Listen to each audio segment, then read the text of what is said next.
Whoa, you really weren't kidding with this deep dive request.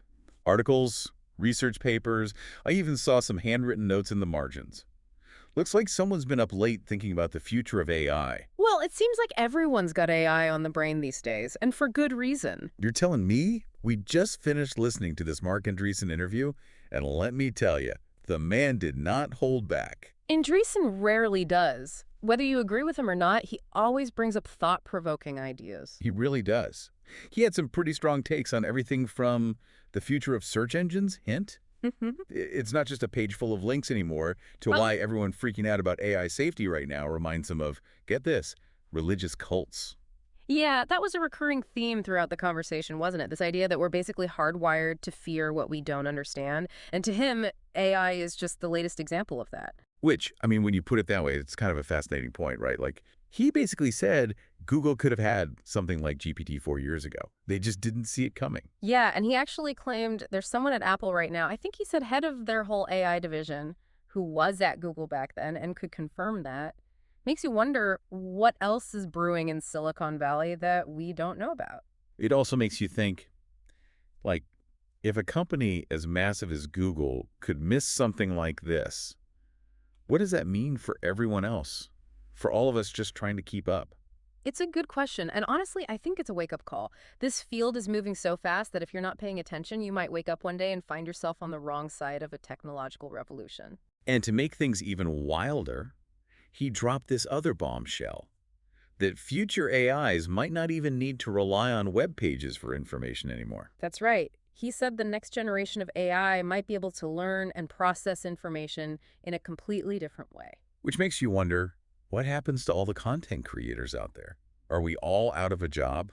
Is this the end of the internet as we know it? It's definitely a valid concern. Remember, Andreessen comes from the world of building the internet, right? So he's going to look at things through that lens. But this doesn't necessarily mean the end of content creation as we know it. It just means we need to adapt to how people are interacting with information. So how does this whole LLM immortality thing work? He made it sound like these things can live forever. It's a fascinating concept, right? So we're talking about large language models, the technology behind things like ChatGPT.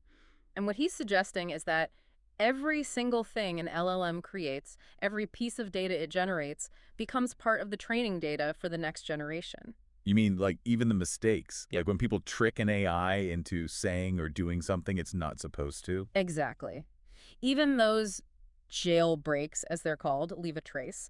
They become part of the AI's DNA, so to speak, which raises some huge questions about bias and control. Jailbreaks. That's what they call it when someone gets an AI to go off script like that. Yeah, basically. And Andrew Sesson's point is that those instances, even if we try to erase them, they've still influenced the AI's development. It's like trying to erase a memory from someone's mind, even if they can't consciously recall it, it's still shaped who they are. Wow. Okay.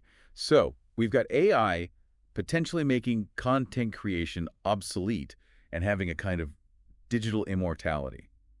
I can see why you said everyone's got AI on the brain these days. And we haven't even gotten to the truly mind-bending stuff yet, because then Andreessen starts talking about these trillion-dollar questions, and that's where things get really interesting. Trillion-dollar questions, huh? Uh-huh. Sounds ominous. What kind of stuff is he talking about? Well, one he kept coming back to is whether AI could eventually fact-check itself. Like, imagine if instead of giving you 10 blue links, Google just gave you the answer. Okay, so you're saying no more scrolling through pages of search results. Just the answer. Right there. Sign me up. Right. But that's just, it raises more questions than it answers, because who decides what the right answer is, and what happens to all the other perspectives, the dissenting voices? And come to think of it, if AIs aren't using web pages anymore, how would they even learn to fact check in the first place? It seems like he's contradicting himself, saying no more web pages, but also AIs need them to learn. It's less of a contradiction and more of a huge transition that he's hinting at, right? Like the whole way we experience information online could be completely different. So are we talking about a world where everyone's trapped in their own little AI-curated information bubble? Because honestly, that sounds kind of terrifying. Well, that's one of the trillion-dollar questions, isn't it?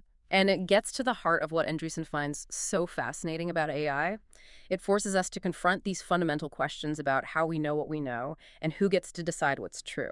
Okay, so maybe let's take a break from the existential dread for a minute and talk about something a little less heavy.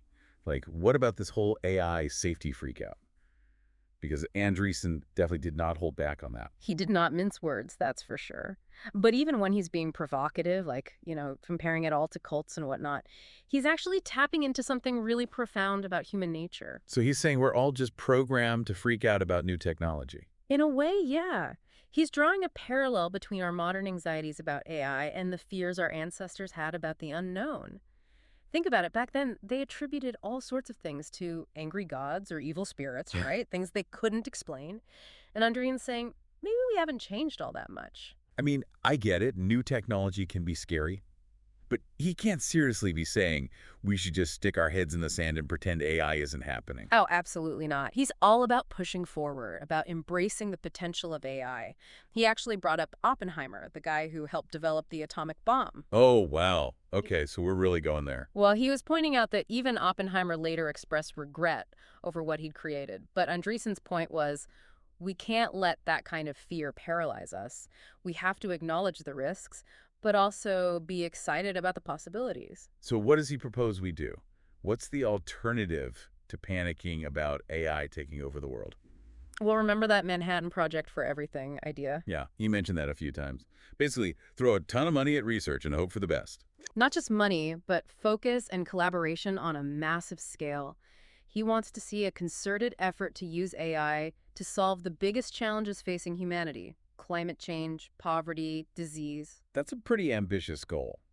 But how do we ensure that actually happens? How do we make sure AI gets used for good and not, whatever it is those doomsayers are so worried about? Well, he emphasized a couple of key things.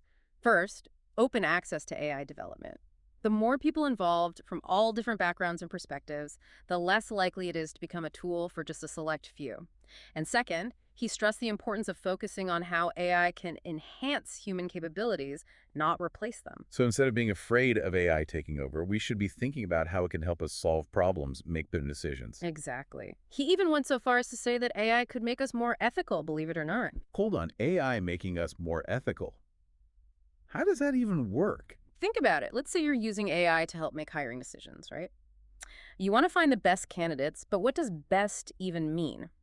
If you're not careful, the AI might inadvertently inherit biases from the data it was trained on. So you're forced to be very explicit about what you value: diversity, fairness, skills over pedigree. AI becomes a mirror, reflecting back our own values and forcing us to examine them more closely. So by making us confront our biases, AI could nudge us toward being more ethical. That's not usually the first thing that comes to mind when people talk about AI. People seem much more worried about the dystopian scenarios. Right. That's what makes Andreessen so interesting. Yeah. He sees the opportunity hiding within the anxiety. Remember how we kept bringing up our fear of technology? He doesn't think it's anything new. Yeah, he kept saying it's like hardwired into us. Exactly. He actually compared it to, well, The cults thing. Yeah, and I know that might sound a little out there, but he wasn't using the word cult in a totally negative way. He was saying that early forms of cults were often about survival, like they provided a sense of belonging, of purpose, even security in a world that felt really chaotic and dangerous. Okay, but we're not living in caves anymore. We've kind of moved past all that, too.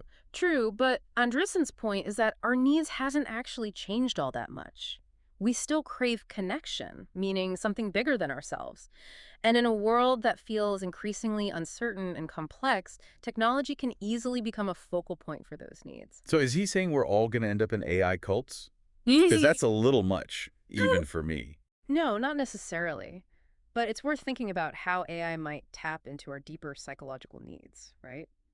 Imagine an AI that not only anticipates your desires, but also tells you stories that really resonate with you, or connects you with like-minded people in a way that feels incredibly meaningful. But wouldn't that just trap us in echo chambers of our own making? Exactly, and that's where those ethical questions become really, really important. If AI has the power to influence us on that level, we have to be incredibly careful about who controls it and what values they're embedding in it. Which brings us back to Andreessen's big solution, a Manhattan Project for pretty much everything. More research, more development, push the boundaries of what AI can do. It's like he's saying the best defense is a good offense. Instead of being afraid of AI, we should make it so powerful and so beneficial that it actually becomes indispensable to human progress. I mean, that's a pretty bold vision. But how do we actually balance that ambition with the very real concerns about bias, about control, about the potential for AI to be used for harm? He didn't really give a step-by-step plan for that, did he? He didn't. And that's what's both frustrating and fascinating about Andreessen.